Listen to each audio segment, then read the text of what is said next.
100 Yards of Football Sports Talk Radio. I'm your producer, Jeremiah Long, and joining me today, this is amazing. We barely ever get a chance to go this deep into the world. And so it's one of the reasons that we love our show and one of the reasons we've been bringing you these broadcasts for so many years, all the way back to AM radio with our founder, Vincent Turner, is because we want to get into the depths of what really makes football tick. And today we get to do that.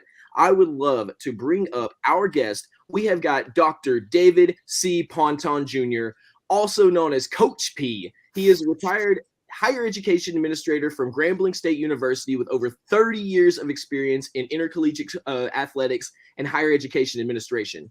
He began his work back at Grambling State back in 1988 as an assistant men's basketball coach, and since then served in a lot of different capacities to really show off the different facets of his career, including head women's basketball coach. We can stop there. But also director of the Farva Student Union, Dean of Student Activities, Dean of Students, and Associate Vice President for Student Affairs. I would love to bring up now our guest today with our co-host with the most, who is our founder, Vincent Turner, Mr. David Ponton, a.k.a. Coach P. How's it going, brother? Oh, good, Jeremiah. Man, I need to go back and pay you a little bit more money for that intro, guy. Hey, that's how we do. Well, I'd love to just turn it over to Vincent Turner here this morning, too. And so thank y'all so much for being here. And thank everyone for watching and for subscribing and keeping us going. Because, you know, every single morning at 8 a.m., we are here with you. We've been here with you all through the years, even through 2020. So bringing these incredible interviews to you is what just makes us so happy. And so thank you so much for being on, Coach. And Mr. Turner, I'll turn it over to you. If you like the video today, please come in and share it. We'll surely appreciate it here on 100 Yards Football. As you heard the outstanding introduction with Mr. Jeremiah Long, we're very blessed here at 100 Yards Football. Before I get started, I'd like to give special thanks to him because I wouldn't be where I'm at today. To Mr. Ronnie Keebler, Brooklyn, New York, thank you. To Mr. Bobby Butler, Florida State, thank you. To Mark Best, a.k.a. Mark Denham, thank you. And, of course, to Mr. Logan Landers, thank you. And to a gentleman who's been so grateful to us over the last month out of Southern University, Mr. Jim Maryland. Today, as you see this gentleman on the screen, I'm very blessed. It's so many times that when you walk through this life and you see dreams and you say, man, you're so grateful and you're so blessed. Today, we got an outstanding individual. Grambling State University, I don't have to say no more. Eddie Robertson, Willis Reed. Coached at Grambling State University, but he played at Southern University. Two great schools with tremendous athletes. But the one thing I like about this gentleman right here, Coach P, is that he did it high on the academic level. Came to Southern as a valedictorian. And I'm going to tell you this, me going to the University of Arkansas from 1978 to 1982, I was around some friends and becoming a mechanical engineering major and graduating at Southern couldn't be more blessed today. So the young man, Southern University player, Grambling State coach. Thank you, man. Coach Ponton, how you doing today? I'm doing great, Vincent. I'm sorry, big guy. Go ahead. I'm sorry. Man. Let's talk about your great life. How did you get to Southern University? And tell us about your childhood and how your great career started. Well, Vincent, first, thank you for having me on the program, Vincent. This is a real honor. I thank Mr. Maryland for contacting me and letting me know about what you're doing, a great job that you're doing. So we really, really appreciative of what you're doing, okay? To be honest, I was actually born on the campus of Southern University. So my first 2 years of my life was at Southern University. My dad David Sr. was the dean of the married student dorm. So I lived on campus basically my first 2 years of my life. And then we transitioned from Baton Rouge, Louisiana to my mom's hometown of Melville. That's where I'm from, the big town of Melville, Louisiana. So population 1,126. A cow had a calf last week. So that means the population went up by one. We got to count everything. We got to count everything. So yes, sir. grew up in Melville, a little country place called Melville, Louisiana. Went to middle school, elementary school, middle school, high school there.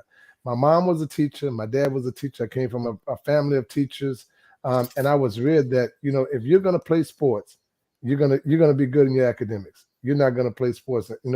I had to come home from school. I had to do all my homework first before I was allowed to go outside and play with my friends, play basketball or whatever we were doing, football, baseball or whatever. So I was reared.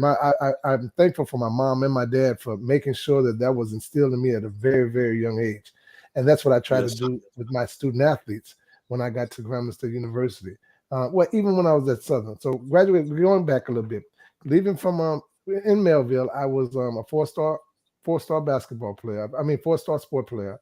I played basketball, baseball, ran track, and played football. Now, let me preface that. I played football. I weighed about 135, 145 wet.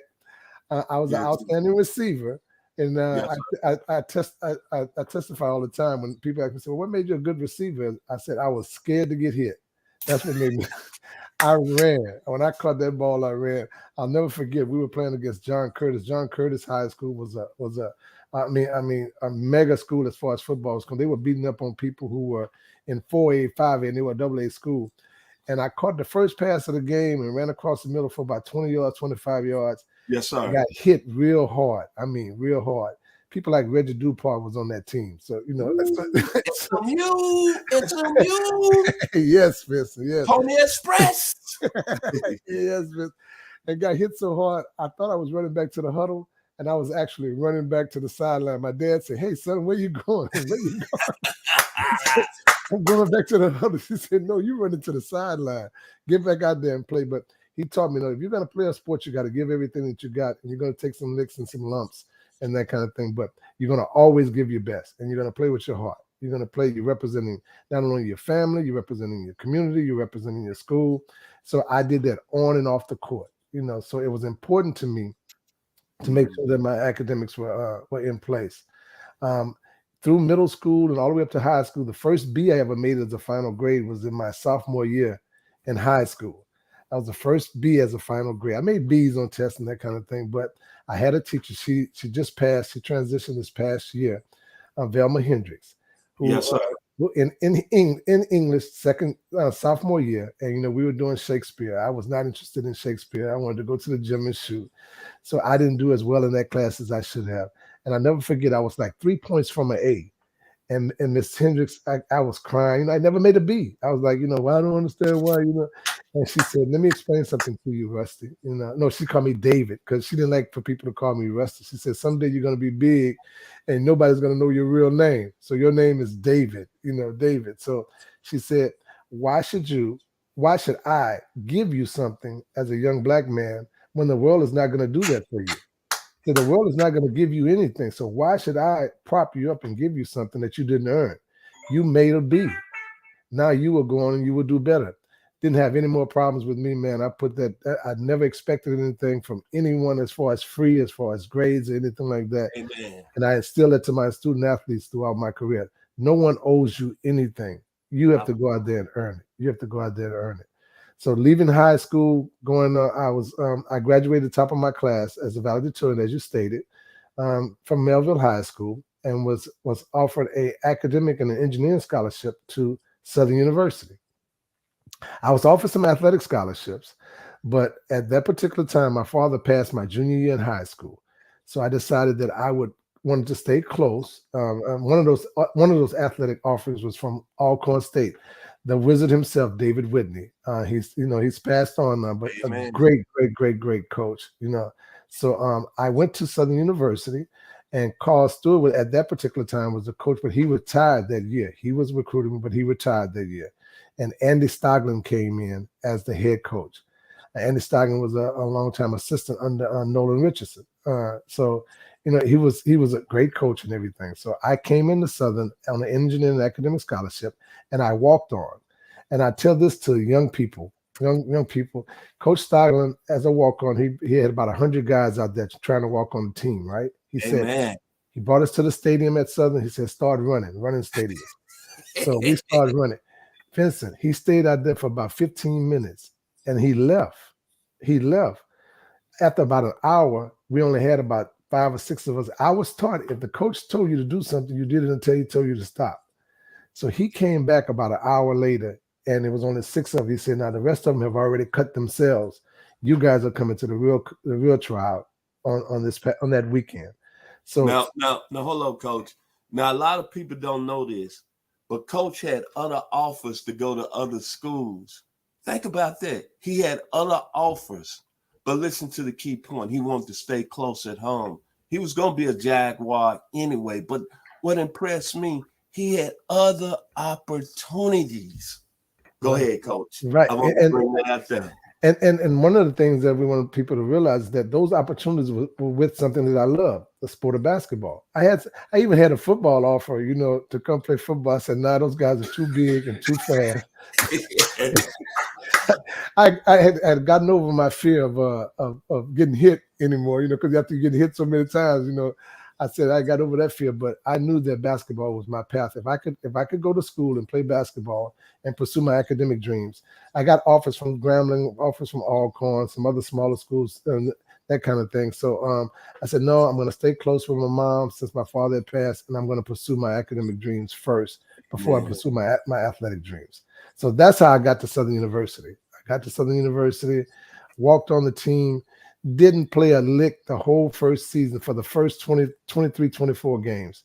Never missed practice. Never, I remember Coach Stogner telling me for Christmas, he said, Ponton, you don't have to come back for Christmas break because you're not playing anyway. So, I said, well, Coach, how am I going to get better if I don't come back, Coach? I mean, if I don't come back, So I came back early and worked out and everything. So this is another short story I tell kids all the time. I said, now I sat on the bench all that time, and sometimes didn't even sit on the bench, didn't get a uniform to dress out because Coach had so many players, he could only dress so many at that time.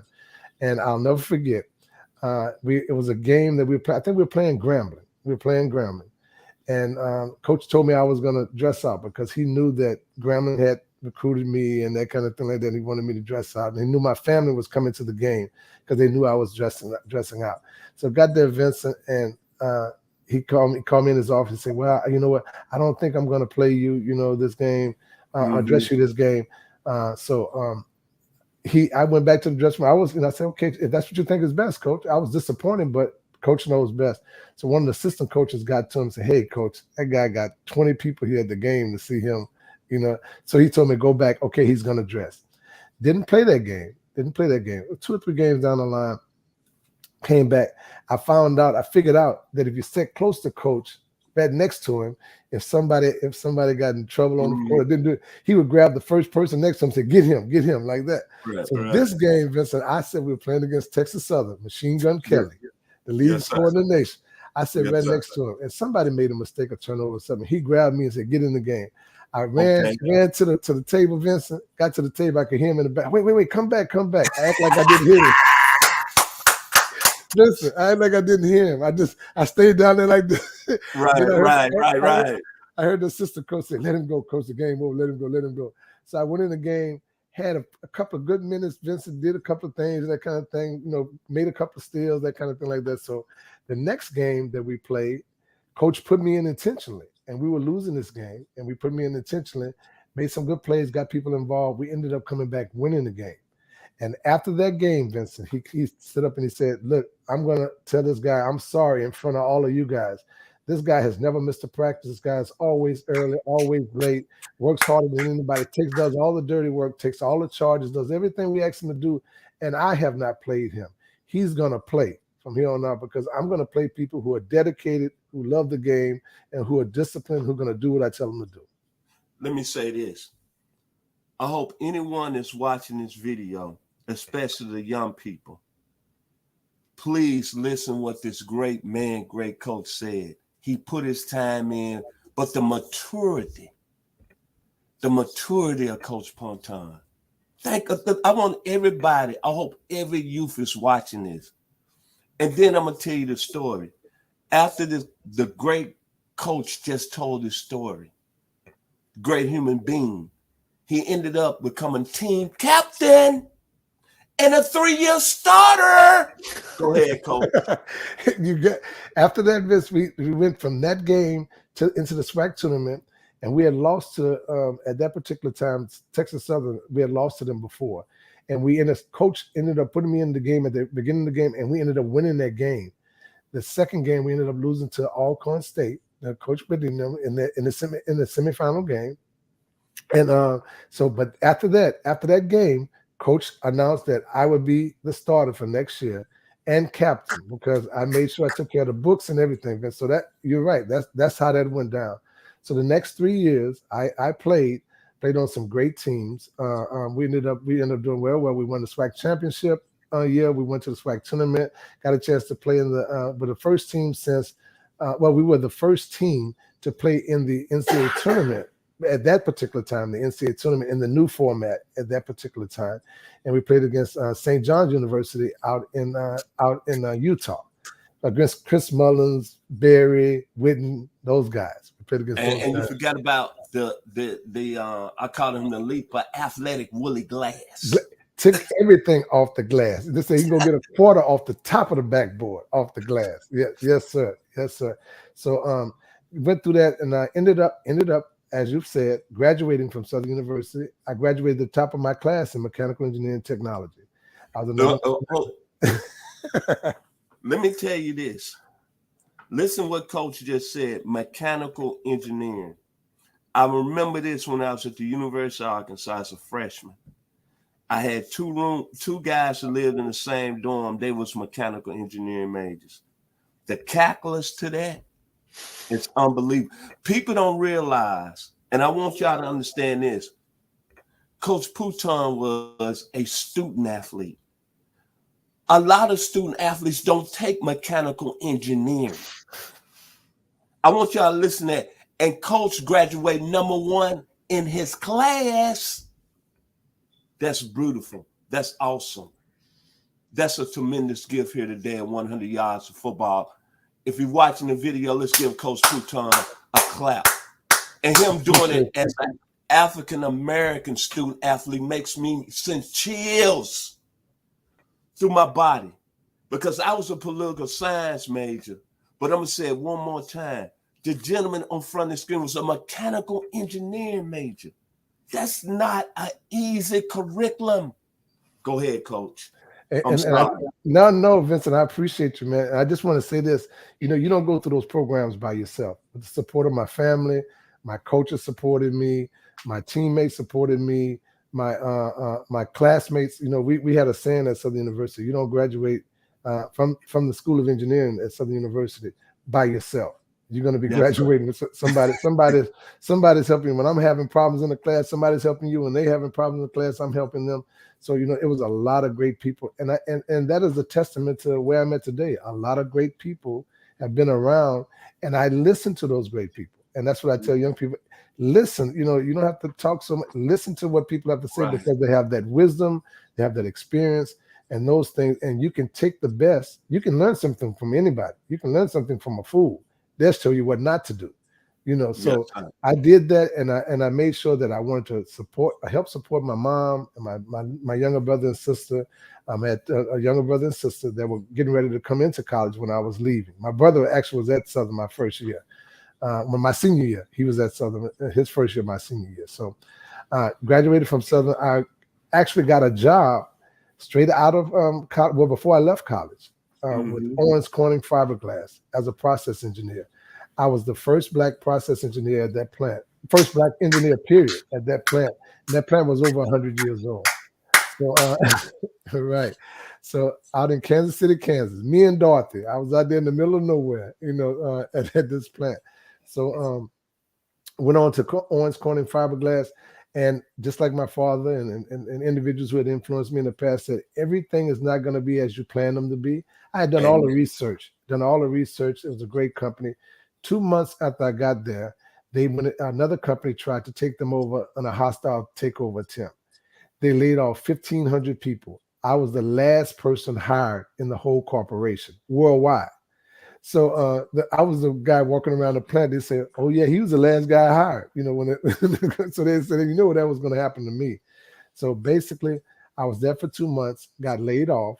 But again, things happen. I went back to school. The safest place at that particular time for me as a young black man was to get back into school, get back into doing some things that I knew what I could do, and I got into grad school. However, before I went back to Southern University, I had a position as the executive director for the U.S. Olympic torch run. That was the preliminary games for the Olympics in those days, right? So I got a chance to work with elite athletes like Carl Lewis, Greg Louganis, those kind of athletes. And because I was the assistant director, I was the one who was in charge of the torch, the actual Olympic torch, while it was on the road. I had 6 guys who worked under me, younger guys who worked under me, and we ran the torch from Colorado Springs, Pike Peak, all the way to Houston, Texas. And that's when Carl Lewis got the torch and ran the torch into the stadium, because he was already an Olympian. He was already won gold medals and everything. So I called the guy who was the executive director. Shell Oil Company sponsored this. And he said, hey, if you ever need a job, this is before I went to Owens Corning, right? If you need a job, give me a call, because he wanted me to come with Shell. Right then, he liked the way I handled the guys and how I was dealing with people and that kind of thing like that. And he was really impressed with my academic and my athletic background. So I called him up, and this is another story I tell kids about how you never burn bridges, and it's not what you know, it's who you know and how they know you. So this guy had seen me work. He saw me work, and he liked what I did. So he said, if you ever need anything, need a job, just give me a call. I called that guy up. When I called him up, he's a mid-level manager. He left me, let's set you up. Let's get the secretary to set you up an interview. Okay. He said, she'll be calling you back in a couple of days. Or they'll set up the interview in a couple of days. Well, I waited a couple of days. No one had called. So I called him back. They didn't have cell phone. I didn't have a cell phone at that time. You go to the payphone. You got the payphone, baby. Yeah, you don't know payphone. Yeah, you go to the payphone, put your quarters in there. So I called him. You better hope you got a lot of them too, bro. But that payphone will eat your money. You know it, Vince. So I called him up, and he said, "What? Nobody called you?" He said, "Wait by the phone." Waited by the phone. Secretary called me. They had me a flight that next. It was a Thursday. They had me a flight out that next day to Houston, Texas, to interview.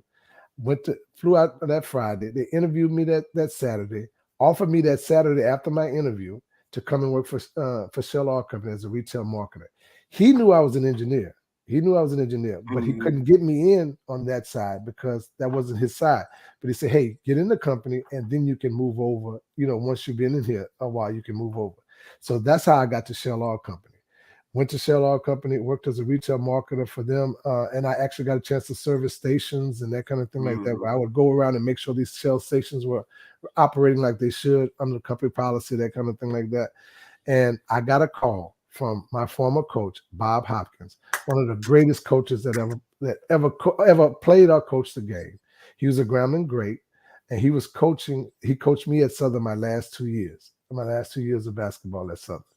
And Coach out, he said, "Hey, little fella, you still want to coach?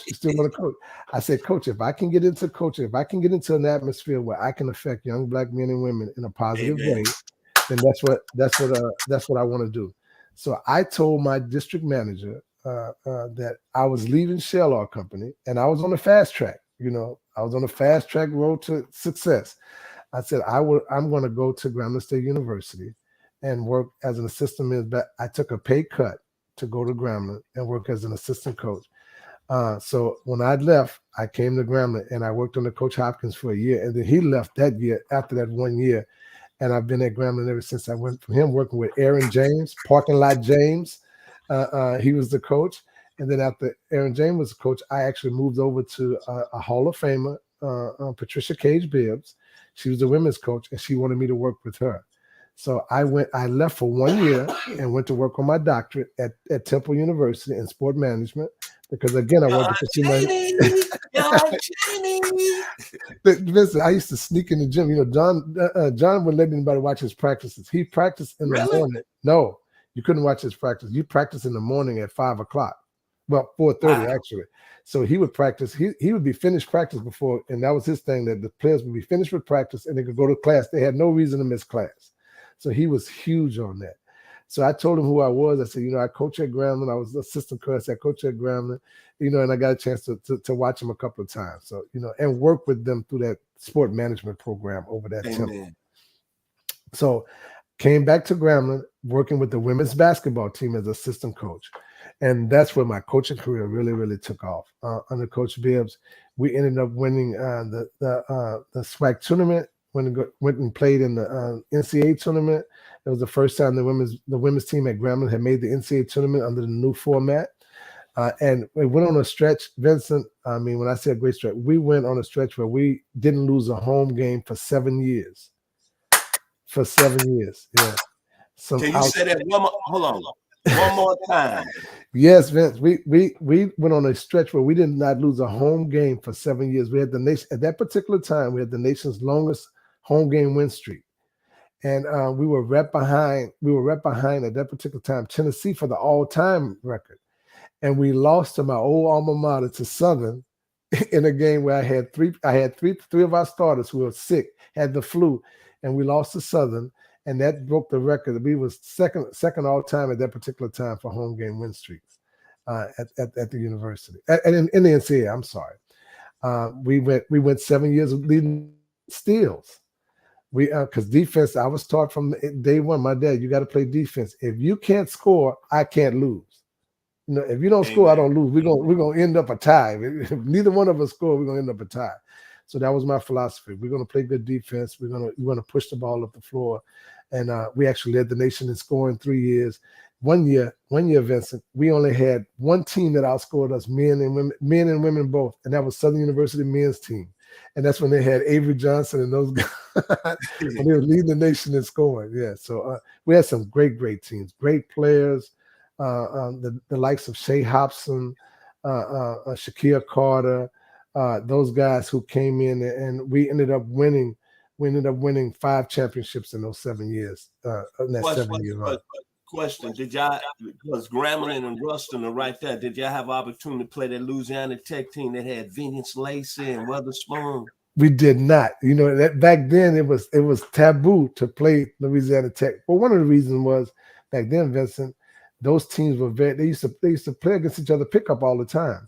So, you didn't want to get embashed. At that particular time, Tech had the best basketball teams around, period.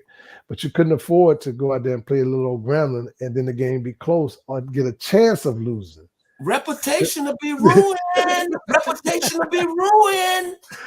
Yeah, so yeah, we didn't get a chance to play against them during those times. So it was almost like an not unforeseen, but an untold rule that you don't play each other. So, but I got not to interrupt you, Coach. I got one major question I want to ask you. What is the difference in coaching a man's basketball team at a high level and a woman's team at a high level? Vincent, that is when I say the $1 million question, the thing that I got from my experience working with both men and women was that those women, I could teach the game. You could teach the game because they played below the rim then, Amen. And you could teach. They did the basics, pick and rolls, getting over the top of screens, getting back on deep. You had to do those things in order to be successful. The men's games, we rely a lot on our athleticism and the fact that I can run, I can jump, and I can do this, and forget a lot of the technical parts of the game.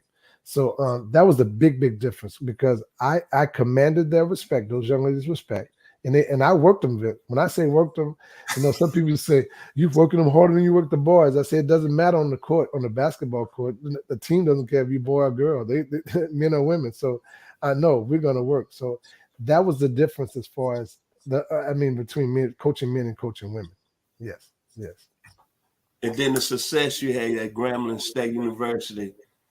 Tell us maybe one thing that you can take away from that success at your Grambling that you really, really was satisfied with, that made you just say, hey, man, I'm doing something to really make a change in America. Coaching at that time and coaching at a high level at Grambling State.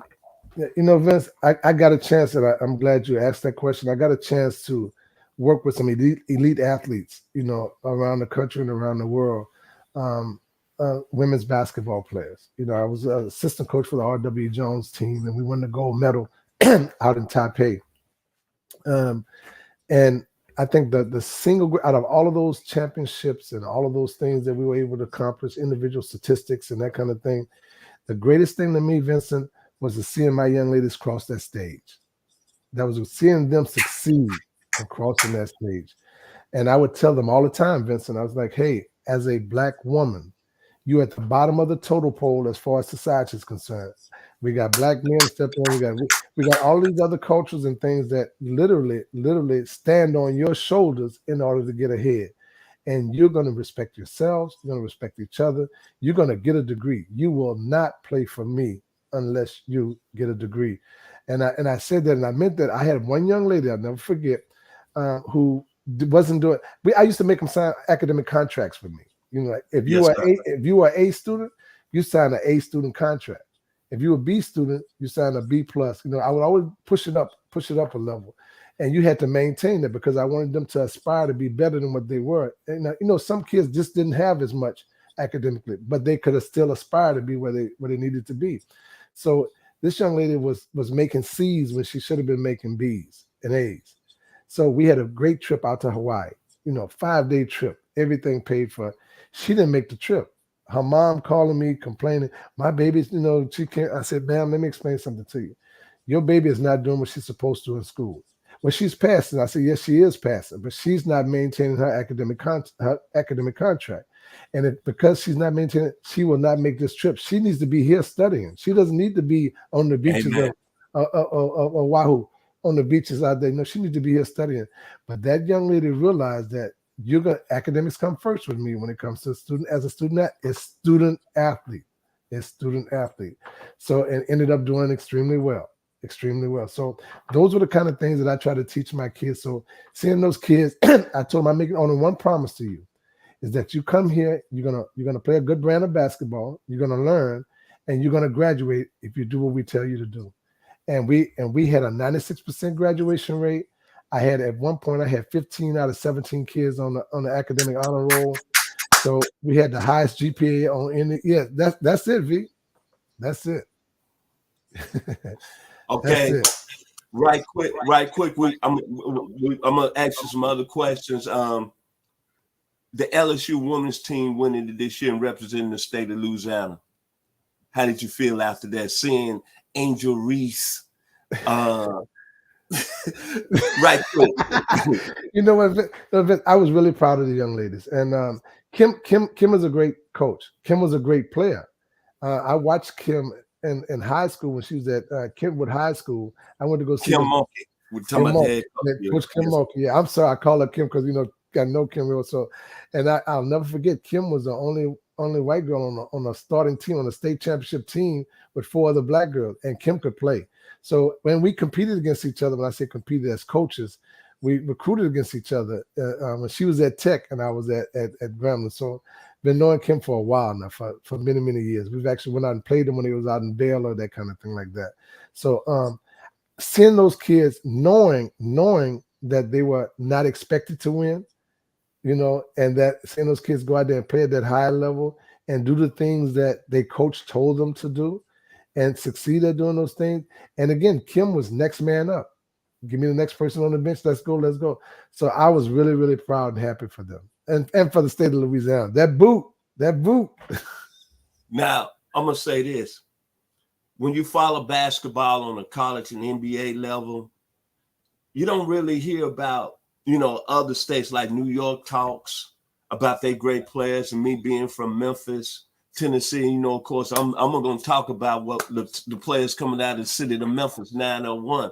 But it amazes me that somebody don't never say something in the wild in Louisiana when it comes to basketball. They talk about football, but nobody mentioned Alvin Hayes. Yes, sir. Nobody mentioned Don Chaney. Nobody mentioned Benny Elders on the Phi Slamma Jamma team. Right. Nobody mentioned Louis Dunbar. Yeah. Nobody mentioned Bob Butterbean Love. And nobody mentioned the great Willis Reed. What's up with that? Why they don't talk about the great players in Louisiana? I don't know why they treat us that bad, Vincent. And I'm not saying I want no great players, but I'm talking about basketball in general. But And when I say you start looking at some of those guys like Willis. I used to get a chance to talk to Willis. I went to Willis's camp when I was a little boy. Willis sponsored a camp with Coach Hopkins, and it was a Willis Reed Hopkins camp. Hopkins camp. So not Hopkins. I'm talking Fred Hobdy camp. Willis Reed Fred Hobdy camp. Got stuck on Coach Hopkins, my former coach. And Willis was such a gracious and giving person. When I say as big as he was in stature, his heart was even bigger. And when I say play the game, like you said, Vincent, because you're a student. I mean, like you said, you're Vasant. You know these things. I mean, these guys were. I mean, I'm talking about the best that ever played the game. Heart biggest hearts in the world. So seeing those guys play, man, and getting a chance to watch them, the Larry Rice, the Aaron James, those guys. I used to go in the gym and watch them guys play. I used to sneak out. Quick story. When we was at camp, you had to be in by a certain time, curfew, right? Couldn't get caught outside of curfew, Vince. I would sneak out the dorm. Other guys sneaking out the dorm, going to try to go see the girls at the girls' camp, that kind of thing. I would sneak out the dorm to go in the gym to see those guys play. Those pro players would come back and play against the college players. And when I say something, man, I'd be up at the top on the top of the gym over there watching out the corner. Those guys, Vincent, them guys, they were getting it, and that's how Coach Hobby had those great teams. Those guys gave back. The Larry Rice, the Aaron James, and the Willis Reed, they gave back. They gave back. Well, Coach, got a couple more. I'm gonna ask you a couple more questions right quick as we wrap up here 100 Yards Football. Right quick, I want people to realize today it's been so much a blessing with this very talented gentleman. And not only did he do it on the floor, he did it from an academic standpoint. That's what's so wonderful and made an impact. So, Coach, right quick, I'm going to lean on you right quick. Who you got coming into the NBA Finals? Who coming out of the East? Whew. Well, the way these guys are playing now, Vince, you always ask the tough questions, Vince. The way these guys playing right now. Who coming out of the East, Coach? Vince, I'm going to say this. I like Philadelphia. I like Philadelphia. But if Boston plays at the level that they can play against, okay, I got to go with Boston. I was always against Boston back in the day because my mom them loved Boston. The Boston Celtics, and I was like, no. But I got Boston out the East. And let me ask you this, Coach. You coming out of the West? Is the city of Compton, LA, Hollywood? Are they coming out? Are they coming out of the West? Vince, I'm a Golden State fan. I'm gonna tell you why I'm a Golden State fan. I'm a Warriors fan because we played that same style. Next person up. It doesn't matter who scores. It doesn't matter. You run the ball down the floor. You play the. So I'm still holding out for the Warriors, but it's something about that man over there. Like they said, that man over there in Los Angeles. It's something about that man over there. You get him down and that's what the greats do. You put yourself. Coach Hopkins always tell us. Put yourself in a position to win, and then go take that everything takes its course. So if you do the work and put yourself in a position to win, I'm gonna say is the way. If oh God, look, I'm going for the Warriors, but LA got a good chance of coming out this thing in the West, man. And my final question for you today: college player, ever seen play college basketball level? And the greatest professional basketball player you've seen play on the highest level? Okay, on the college level, man, I got a chance. I'm gonna tell you about this little known guy named Bobby Joe Douglas. Bobby Joe, he's a minister right here in North Louisiana. Vincent, this guy scored 36 points in a quarter. In a quarter, in a quarter. When I say a scoring machine, and I see him all the time, and he said, "Coach, I still can shoot that thing, Coach." I believe him, Vince. I believe. But in the college game, I played during the era of Michael Jordan. I played during that same time, Michael Jordan. And as you mentioned, that was some great players. But that was something special about that guy. People pose the question, all right, who would you take? Who would you take out of LeBron, Mike, or whoever, whatever? Give me Michael Jordan. and I'm gonna tell you why. Give me Michael Jordan because he was feared. And I don't even respect it. He was feared.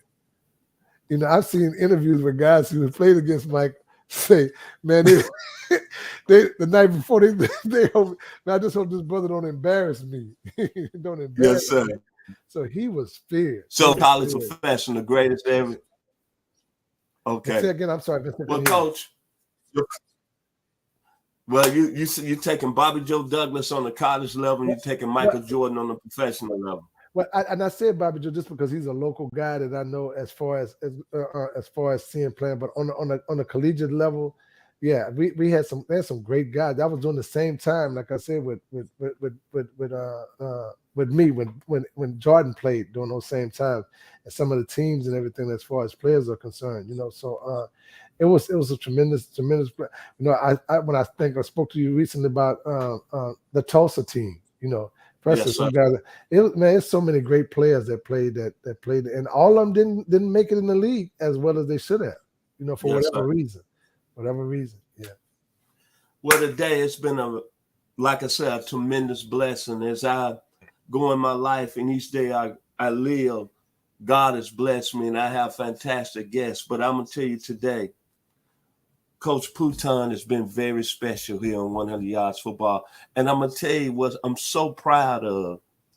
When I went to the University of Arkansas, and I was there from 1978 to 1982, and I'm going to tell you why I'm so proud of Coach Ponton today.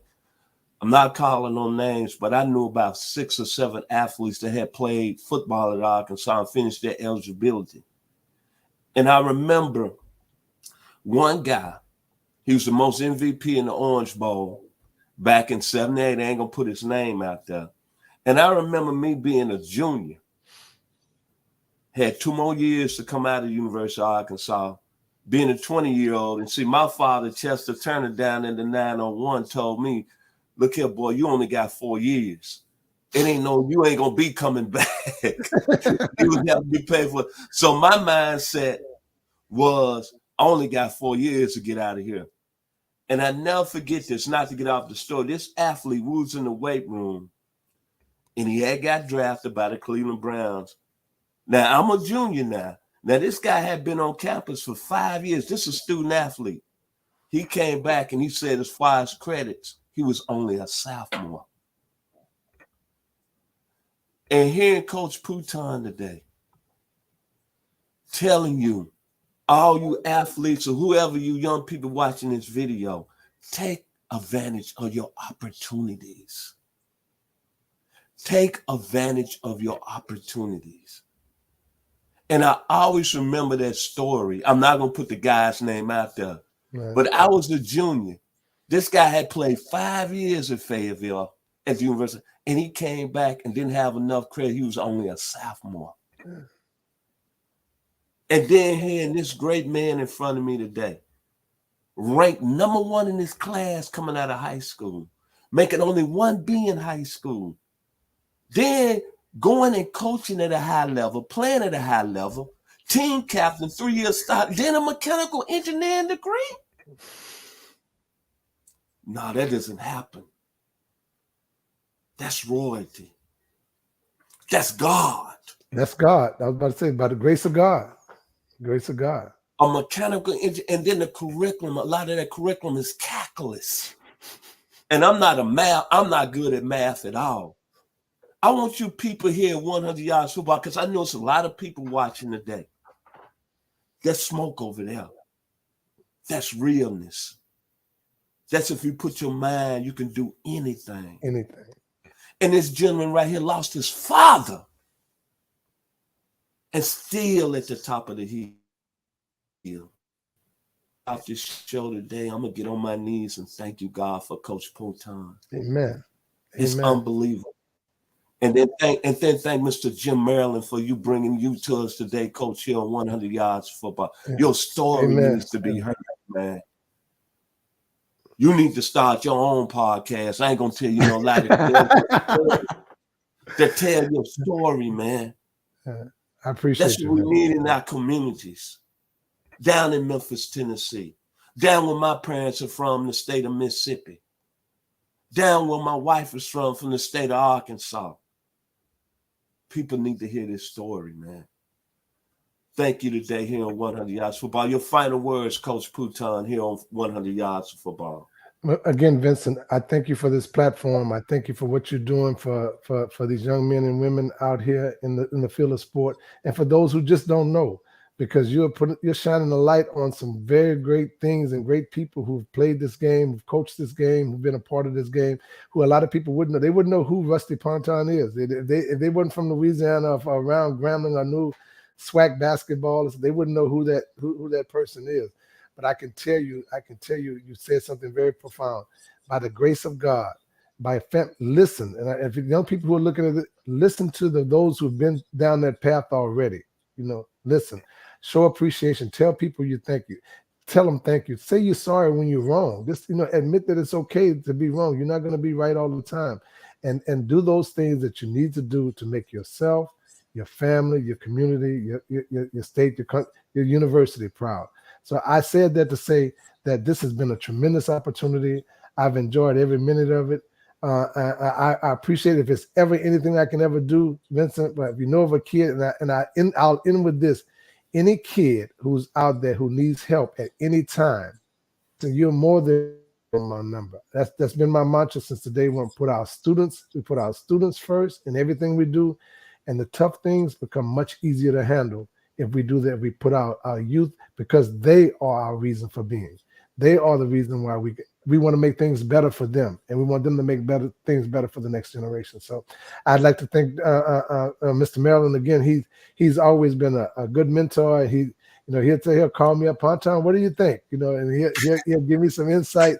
And I definitely want to give him and the great ones who helped me through, my mom, my father, my family, my wife, my daughter. So anyone who's ever been associated with me, who's made me who I am today, my teachers, coaches, I thank them, and I publicly announced that it could not have been without those great individuals who've been around in my life. So thank you so much.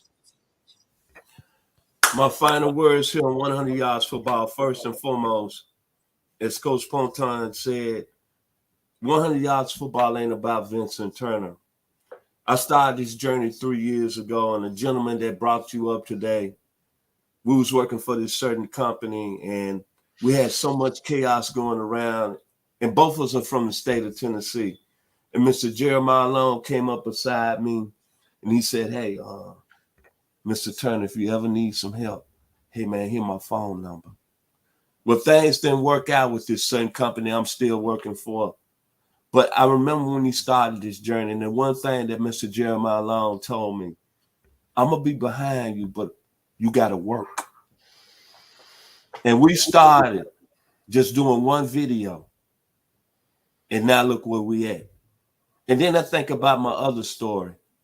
I've been doing this for 12 years, not made a dime, but where I went and where I'm at is like blessings coming out of the sky. And I had one person to believe in me. He know who I'm crazy about. He out of Brooklyn, New York, the same neighborhood as Mike Tyson, Ronnie Keebler. And he told me, I got you to the end, man. Long as you work. This is your dream. This is your dream. I got you, but you got to work. Amen. Them two gentlemen taught me one thing. If you work, we got you. If you don't, we ain't going to waste our time. Yeah. Look where we at today with this platform. Amen. It's growing every moment as we speak. And then, of course, to Bobby Butler, outstanding football player. Saw him play when I was 19, 20 years old. My father, him playing Florida State, and they playing Oklahoma in the Orange Bowl. He's been part of us for 3 years. Outstanding. Then our youngest member, Logan Landers, just graduated from West Georgia. Has done tremendous work. The greatest voice in all the entertainment. Matter of fact, he was doing the Southern PA announcement the first few years football, Mr. Mark, a.k.a. Denim Bass. And then I think about you coming on today, Coach. This is what it's about. This is what makes you feel good and walk in life and think you have a purpose. Amen. It's a tremendous blessing today. And then, of course, let me give kudos to players that should be in the Hall of Fame. Mr. Richard Tombstone Jackson out of your alma mater, Southern University. Yeah. He should be in the Hall of Fame. Richmond Webb, Miami Dolphins out of Texas A&M. And then Mr. Jim Maryland's son, Russell Maryland. We talk about Troy Aikman, we talk about Michael Irvin, we talk about Emmitt Smith, but let's be real. When they first got drafted in 89 and 90, Emmitt and Troy, Dallas had losing seasons. But when Baby Maryland got there, it went to another level, and it was the defensive side of the ball. And then, of course, the Mr. Jim Maryland, outstanding individual. And people don't know he was a great baseball great at Southern University. 59, 63 could play. So all I'm saying is today, my final words, like the great group Chic, we are rebels, baby. Rebels. Warriors, come out to play. God bless. Enjoy 100 yards football. Thank you, Coach Ponton. Thank you, Vince. Thank you. Thank you, Vince. Appreciate you guys.